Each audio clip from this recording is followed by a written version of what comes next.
اللہ رب العزت نے قرآن مجید کے اندر ارشاد فرمایا، اے میرے پیارے نبی، تساں کیوں لوگ پوچھ دیں کہ اساں انہیں حرمت والے مہینے کے بارے کیا کر سکتے ہیں؟ حرمت والے 4 مہینے رجب، ذوالقعدہ، ذوالحج تے محرم۔ محبوب انہیں کو فرما دو قل قتال فیہ کبیر، انہیں مہینے دے اندر قتال کرنا، جنگ کرنا، لڑائی کرنا، کہیں خون بہانا کبیرہ گناہ۔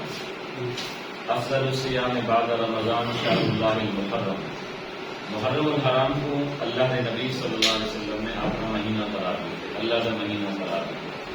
وہی امن و احترام کا تقاضا یہ ہی ہے کہ ایسا آپس کے اندر احترام نال، عزت نال، کہیں بھی دل آزاری کے بچنے میں گزار۔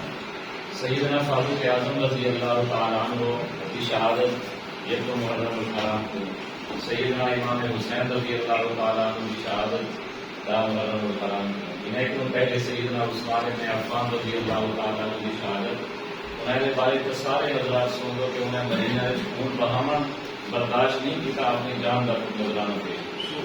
ان وجہ کو حضرت قاسمی صاحب دامت برکاتہ العالیہ ہر سال تمام شہری جماعت کے یہ پیغام دینا کہ اساں پورے سال کو، پورے دینے کو، پورے راتی کو یہ سارا وطن، یہ سارا گھر ہے، یہ تو امن و آشتی نہ گزاروں۔ اللہ پاک اساں سارے کو توفیق دے۔